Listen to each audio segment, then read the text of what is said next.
সাতক্ষীরা ব্যাটালিয়নের বিশেষ টাস্কফোর্স অভিযানে 18,20,800 টাকার 5,132 কেজি বাগদা ও গলদা চিংড়ি মাছসহ আটক এক।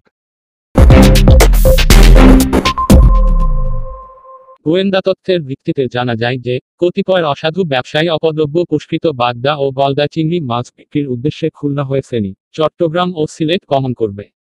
উক্ত তথ্যের ভিত্তিতে 28 নভেম্বর 6টার সময় অত্র ব্যাটালিয়নের অধিনায়ক লে কর্নেল মোহাম্মদ আশরাফুল হক পিবিজিএম পিএসসি জি এর সার্বিক দিক নির্দেশনায় ব্যাটালিয়ন সদর হতে বিজিবি ও 253 সরকারি পরিচালক মোহাম্মদ মাসুদ রানা ও নায়েব সুবেদার মোহাম্মদ শামীম আলম নেতৃত্বে একটি চৌকস আভিযানিক দল কলারোয়া থানাধীন চাউডাঙ্গা চেকপোস্ট এলাকায় অভিযান পরিচালনা করে 3 ট্রাক গলদা বাগদা চিংড়ি ও দেশীয় বিভিন্ন প্রকার সাদা মাছ আটক করে।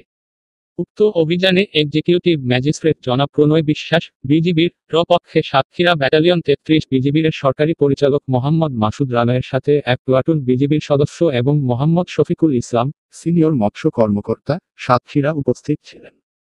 পরবর্তীতে আটককৃত মাছগুলি এক্সিকিউটিভ ম্যাজিস্ট্রেট জনাব প্রণয় বিশ্বাস, মোহাম্মদ শফিকুল ইসলাম সিনিয়র মৎস্য কর্মকর্তা সাতক্ষীরা এবং বিজিবির সমন্বয়ে গঠিত পর্ষদ কর্তৃক সরেজমিনে পরীক্ষা নিরীক্ষা করত 1122 কেজি বাগদা ও গলদা চিংড়ি মাছে অপদ্রব্য পুষ শনাক্ত করে, যার মূল্য 15,70,800 টাকা। উক্ত অপদ্রব্য পুষ্কৃত মাছগুলো মানবদেহের জন্য ক্ষতিকর বিধায় পর্ষদের নির্দেশক্রমে অপদ্রব্য পুষ্কৃত 15,70,800 টাকা মূল্যের 1122 কেজি বাগদা ও গলদা চিংড়ি মাছ পুড়িয়ে ধ্বংস করা হয়।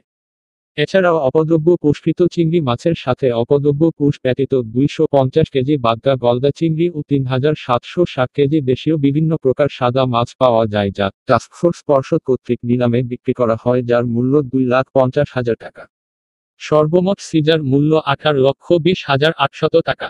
এ সময়ে এক্সিকিউটিভ ম্যাজিস্ট্রেট ভ্রাম্যমাণ আদালতের মাধ্যমে অপদ্রব্য পুষ্কৃত মাছ বাজারজাতকরণের দায় মোহাম্মদ আরিফ হোসেন 22, পিতা জহুরুল মোড়ল, গ্রাম থানাঘাটা, পোস্ট রাবশা, থানা ও জেলা সাতক্ষীরাকে 3 মাসের কারাদণ্ড প্রদান করেন।